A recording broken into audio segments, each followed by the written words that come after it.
Stage 2 saw the domination of Marcel Kittel in a thrilling sprint finish. Nothing could stop the fastest man in this year's Giro.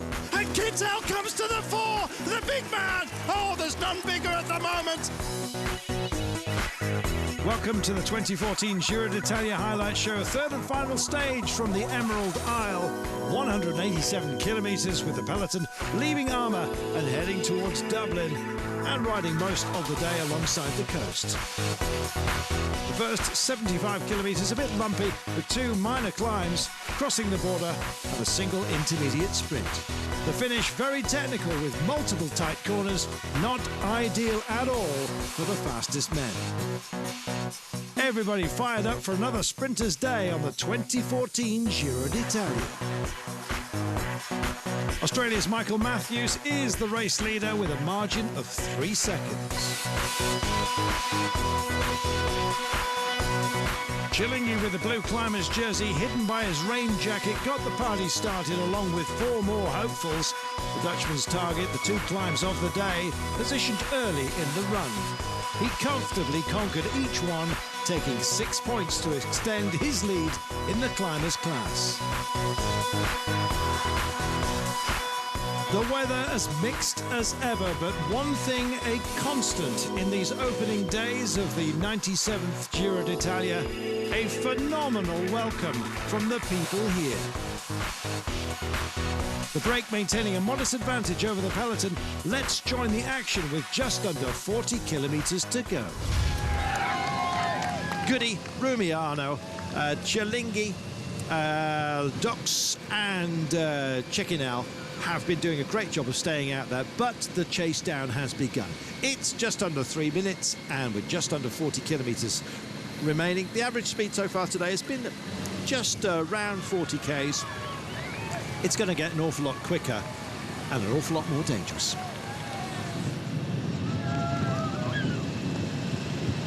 Wow, the flags really are blowing strong there. There's the very experienced duo of Daniel Oss and Manuel Quinziato of BMC team on the front of the bunch, nursing Cadel Evans through these opening stages and doing a fantastic job of it too. Just in case anything happens in the wind, I actually put a tweet up this morning with a forecast for the wind, and Quinziato replied to me saying, well, I hope it's not too windy, or words to that effect, but he's doing a great job. Oh, no. Well, we kind of knew it, didn't we? You had to be at the front to be safe, and it's Belkin that are on the deck, and they have stacked up behind, and this could well be a big one, because that was pacey. Yeah, it was. It was just that funneling after the roundabout, and everyone trying to be towards the run. One of the Orica riders down looks to me like possibly Peter Weening. That's not looking great. Brett Lancaster there as well, so this is disaster for the Australian squad. They've got enough riders up with Michael Matthews in the pink jersey still, but Weening not looking particularly good at the moment.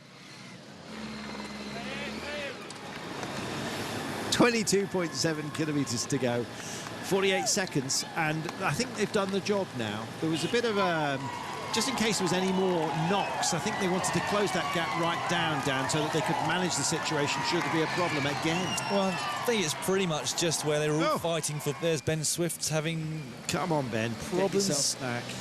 Is that Ben? Just need to double check. Yes, it is. It's Ben. They've also had Bosenhagen on the deck earlier on today.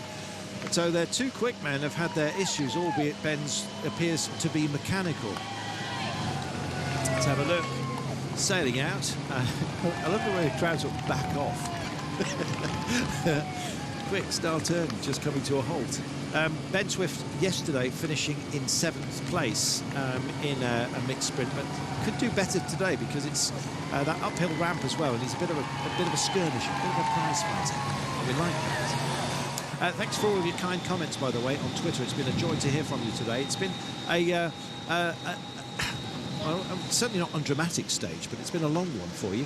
Hope you've enjoyed it. Tomorrow is a rest day, don't forget, so you'll have a little hiatus to build up the drama yet again. And then Bari, it is Destination Bari on stage 4, another one for the sprinters. So hope you'll stay with us throughout the entire Giro d'Italia, especially those fans in Northern Ireland and indeed the Republic that have now found the sport and it seems absolutely fallen in love with it as an island in its entirety. quite remarkable and lovely to see, and we're glad that you've been along for the ride, so thank you for that. Here they come, and they'll be making a turn fairly shortly, Dan, and it will be destination Dublin. And let's talk about this run-in, shall we? Well, they're actually at this point in time, I believe, heading back towards the coast. And there are a few twists and turns around that bit before they finally head southwestwards into Dublin. We'll explain the technical run-in a little bit later on. Puccio, the pink jersey from last year's race, is the team's guide teammates, just helping Ben Swift to get back towards the peloton. So he's doing a good job for his teammate. No word as yet as to whether Edvald Boasson-Hagen managed to get back on. I presume he is here somewhere, but haven't spotted him just yet. No, it's a difficult day, especially when you've got to retrieve yourself, essentially. Nice to see that Tinkoff Saxo are represented so well here. Nico Roach does not want to go the same way as Dan Martin, and there's a distinct possibility that somebody might have a big issue late on. It is technical in the run-in, but we're approaching the 20 kilometres to go mark, and all the main GC boys are very conscious about being out front. I guess if you don't do your research, just watch BMC and just follow what they do. But they have an amazing quick turn of speed and can guide their principal rider, who is, of course, Cadel Evans, to the right place at the right time.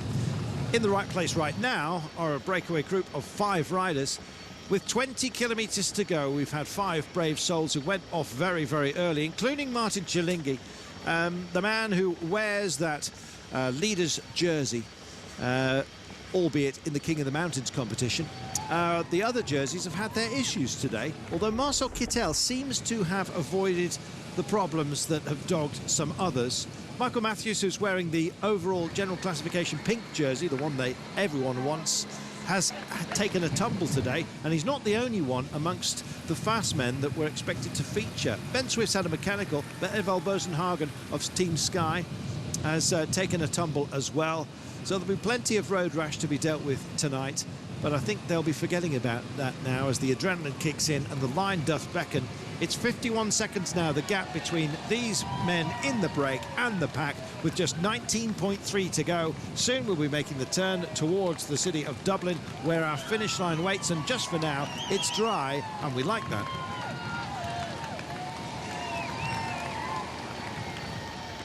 Nasty little jink, as you can see, around this roundabout with 15 kilometres to go for the pack. They're 26 seconds in arrears of the 5 breakaway riders who've already started checking over their shoulders. Come on, do a bit of circulation, says Cecchinel. They're not interested. There is Cilingi, who's just drifted over to away from these boys at the side of the road, showing off the blue jersey. He's got the King of the Mountains jersey wrapped up for the next couple of days at least, and has been doing a good job. They are down to 4. We've just shed out our Colombia rider, Rubiano. So it's 4 men in the break, but it's no distance at all. And as soon as these sprinters teams get themselves in good order, they will be ready to go. We have just about 10 kilometres to go now. The gap's just expanded very, very slightly, but this is just to make sure that all the personnel are where they should be in each of the team, and it's common. Yeah, it's going to hover around 20 seconds as it is now until one of the sprinters' teams comes towards the front. The GC teams were literally there just to keep their team leaders in the right position. Doesn't really matter to them whether these guys stay away or not, but of course to the sprinters' teams it does. They want to have a chance of their leader crossing the line in first position, and of course, as mentioned on numerous occasions before, birthday boy Marcel Kittel will be looking to double up, and in order to do that, they need to catch the break, so they need to put somebody on the front. But with them in their sights now, they won't be too worried, and they'll want to save as much as possible for this final lead-out. So it'll be interesting to see exactly who takes it up first. Yesterday, of course, we saw the Italian team Cannondale be doing the vast majority of the work. Doesn't really get technical now, this run-in, until we get to around about 5 Ks to go, where we see a number of corners coming in towards the finish. 5 Ks to go, there will be a left-hand turn. It's then a snaking run by the park before we get a 90-degree left-hander over a river, and then it is a sequence of turns, all culminating with the run over the Liffey. They turn left over the bridge, left again, and then right And then all hell breaks loose from the Flamme Rouge, incidentally, just before that last of those right-hand turns I've just mentioned, before that chicane we're still worried about with 350 metres to go. 9.2 kilometres to go, 11 seconds is the gap. It's virtually nothing. The breakaway know that it is over. They've already started shipping personnel. It's the pack behind them that are sorting themselves out into their sprint trains. They know that that's the business end of the day. We know as well that it's highly technical. Let's hope everyone stays safe, and this is a clean one. 9 kilometres to go, and they're still holding back. There's still something missing in terms of pace. I think it's because the road is wide enough to accommodate everyone. Everyone is happy to be in their sprint trains right now. Wouldn't be surprised to see one of these breakaway riders do a last-ditch attack, as someone just pointing out on Twitter. There is a prize every day for the most aggressive rider, I think it's termed, which generally on a stage like today will go to the person from the breakaway who remains out front the longest. And just, as I say it, checking out goes up the road from Neri Sottoli, and so we might well see him up on the podium at the end of the day. Checking out. He's checking out at the moment, and away he goes. So he's going for the combativity award, we believe. Nobody will be over concerned about this, but he'll win some beer money for his team if he gets there at the end. I don't think there's any will amongst his co-breakaway riders to go for this. As if they're gentlemanly, they'll get over to the side of the road that's fairly neutral and let the pack come by them so that they don't cause any problems, and that's precisely what they do. They just go over to the right hand side of the road. Everyone knows they're there, and they'll be gently reabsorbed, and you might well see them just going back a little bit. So Cecchinel decides to check out and help himself to a combativity award. Maybe we'll see. Maybe the commissaires will look more favourably on somebody else. So he's alone, but take no notice. 8 kilometres to go, and look at those beautiful lines of colour. The wide road, at least at this point, has offered up an opportunity for teams to marshal themselves into their preferred running order. Yeah, and it's not an easy thing to do to stay all in one line as a team when the bunch is constantly swarming about, particularly through corners. And as you rightly said, Carlton, this big wide road is allowing almost the entire peloton to get towards the front. But it won't be long, as I said, before we get towards some corners and some slightly narrower roads again. And again, timing crucial. If you just judge your sprint wrong into a headwind in particular, then things can really go astray. Right-hand side of the road, so left-hand side of your picture, it is Giant Shimano for Marcel Kittel that have taken that section of road. On the other side of the road, so opposites to them, Sky got themselves into a decent place. It was a two-pronged attack, rolling one, you understand, which opened up the centre of the road. And as a result, Kenny De Haas and Lotto Belisol said, thank you very much. We'll just come through if you don't mind. Astana also filling that void just for now. And Belkin have joined the front in the green and black. They're up towards the front, thinking of Jetse Bol today, and I wouldn't be surprised if he's a major feature. But just look at the way Giant, a bunch of monsters with the king amongst them, Marcel Kittel, who can do a very, very good job. You see the red jersey there, just out towards that side of the road, the right-hand side. We've got a lovely reverse view at the moment. Thank you, madam. Let's get that furled and let's get back on with the racing, shall we? Here it is, and you can see those guys who've done their job today. They're not going to be part of the sprint. They're just ambling home.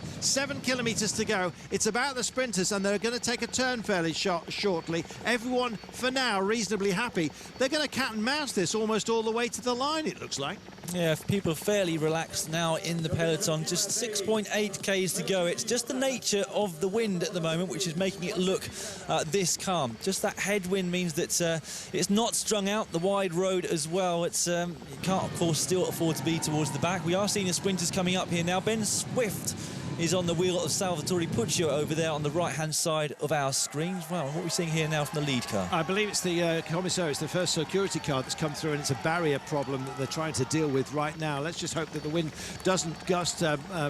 Dan Lloyd is standing on his feet and having a look down the finish straight here as they come towards the absolute barrier. Oh, dear, that's not what you want. It's certainly not for Nico Roach. Back wheel is changed. He doesn't want any gaps, and with 6.3 to go, go. If the speed suddenly picks up, he's going to need help to get back. Any teammates with him? Doesn't look like none within view at the moment. That's a bad time for this to happen for Nicholas Roach.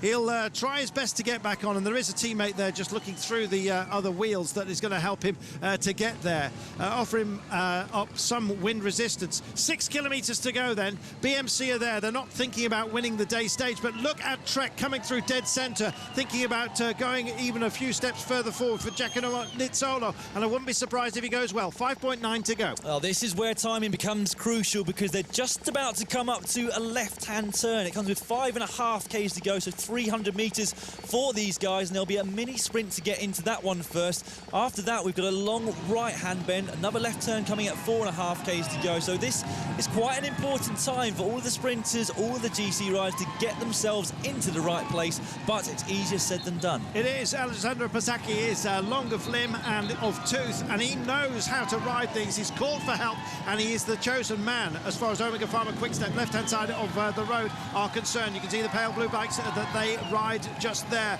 You can also see the red jersey of Marcel Kittel over to the right-hand side of the road, and it's starting to stream now. Look at this. We may well get a snap today. 5.2 kilometres to go, and they're only about 4 wide. They all want a part of the road, and so does Eli Viviani. He's called Cannondale for assistance, and they've done a job for him, and he's in a great position right now, third on the road.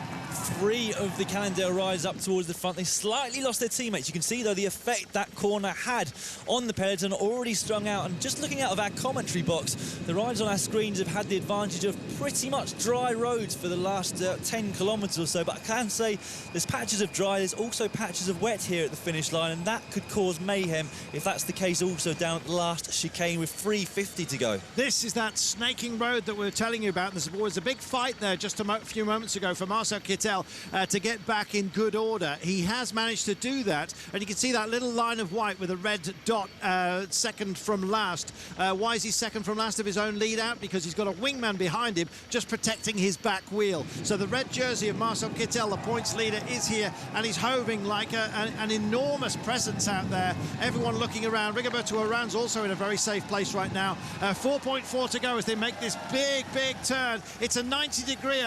They've got another turn to make before they get down to Liffey Riverside, and then they'll head along that on the opposite bank and take a left-hander to cross over it. But there's a lot to deal with, Dan. Yeah, it certainly is. Not a surprise to see Cannondale up here towards the front again with Giant Shimano. Those are the 2 biggest lead-out trains that we've got here in this race. Alessandro Patacchi, you can see in the background, he's won 22 stages of this race over the course of his career. Says he's not sprinting, at least yesterday, because he's protecting the interests of Rigoberto Uran. But is he thinking about going for things today? Bardiani is here, and Nico Riffoni has made his way back.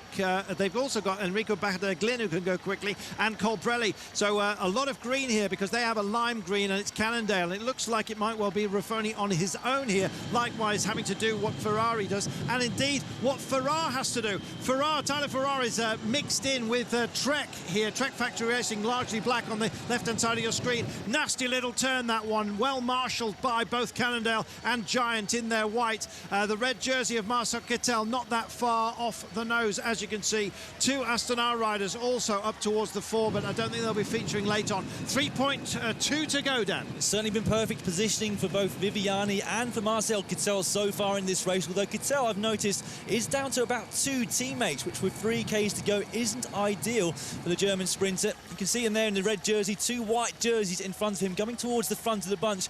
If you look at Viviani, though, he's still got 5 guys left to work for him. Abundance of riches for Cannondale and Viviani then. He has got a lot of firepower there. Kittel looks sort of meerkat-like, just sitting slightly upright, trying to give himself a good vision. See what is being offered up out there as well. Omega Pharma with a man on the nose. They're working for Patacchi. He says he's not going to race, but we don't believe him. We think he's going to have a go today. Down this side of the Liffey, they will take a left-hander over the bridge fairly shortly, and then it'll be the Flamme Rouge. So in around about 1,600, 1,500 metres time, they're all looking at each other right now. Everyone's just holding something back because they know that they're going to need all their power in the last 350 metres. Edvald Bosenhagen is here, by the way. He's made it back on. For fans of Nicholas Roach, he has made it back to the back of the peloton, so his GC hope still very much alive. Still 5 guys in front of Viviani. Cannondale doing yet again a fantastic job, but Have they gone too early? We've still got a couple of Lotto Berso riders there and 3 guys now in front of Marcel Kittel. Last of those, Tom Wieler's his last lead-out man for the day. I think they might have gone just slightly too early, but of course they want to get to this double left-hander with just over a K to go right at the front. David Apollino finished 8th yesterday. He's also in the mix for AG2 à la Mondiale in the brown and white. You can see him, maybe it's something of a surprise. He's a big man as well, he can go well. 1.9 kilometres to go, 900 metres until that crucial Flamme Rouge, and then the introduction to the last here. We are over the Liffey, over the bridge, and then we're going to make that double turn, and then the chicane with 350 metres to go. Yeah, it's literally 500 metres now until we make that left-hand turn. The ever-experienced Bernie Eisel leading Team Sky on the left-hand side of the road there. Ben Swift is the last man in the group for them. Ahead of him, he's got Edvald Boasson-Hagen and Chris Sutton, the Australian rider. So very strong lead-out train for Sky here. Change of pace completely, and joining the party is Francis Tijoux. They've kicked the door open and invited themselves, and it's all for Nasser Bouhanni. Now, we said he was a prize fighter, and he's in exactly the right position right now. We think Marcel Kittel may have run out of teammates here. Trek Factory Racing tight on the barriers. It's a crucial turn this. You've got to be in the right place. Look at the compression. 4 coming in, 2 wide coming out, and Cannondale have monstered this as they go over the Liffey. It's a double turn, and that must have hurt some. They needed all the teammates. They've got them. This bodes well for Viviani with 1 kilometre to go. Kittel now in around about 15th position, but that didn't seem to hold him back over the last couple of corners on yesterday's stage. We've got this right. This is a real narrowing here as well, but with it being strung out, shouldn't affect them too much. Wow, look at the speeds that Cannondale are taking. Edvald Boasson-Hagen in 3rd place. Has Kittel got himself too far behind on this race? I think he has. He's got a lot to make up. You can see the red jersey. He's about P15. Edvald Boasson-Hagen almost lost the back wheel there, held on to it, just got a very, very slippy piece of tarmac. Oh, and they're all looking. They're all trying to find a way through, and there's not much space. Duque's here for Team Columbia, bizarrely. We'll see how they pan out. They're running out of road. They're running out of road, and they're running out of luck for some of them. Surely Bouhanni gets a big dig. He's in there. So's Ferrar, and so is Viviani. Oh, look at this.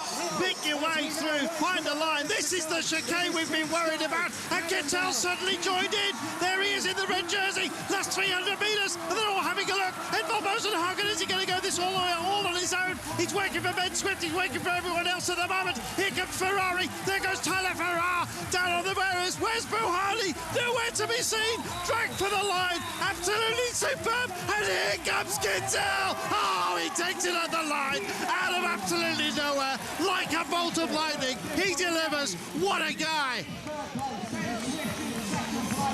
Unbelievable racing, turn of pace. He had nobody with him. He had to do it on his own. He has all the credentials of a super sprinter of all time. He nailed that in the most difficult circumstances, and just look what it's taken out of him. Marcel Kittel, we salute you. Marcel Kittel takes it ahead of Ben Swift, Eli Viviani, Apollino, Nasser Bouhanni, Edvald Boasson-Hagen, Roberto Ferrari. Just look at this list of names. Absolutely so impressive. And yet one man just delivered again. It was close. Actually, I thought I lost the race already because I was really in a not in a good position.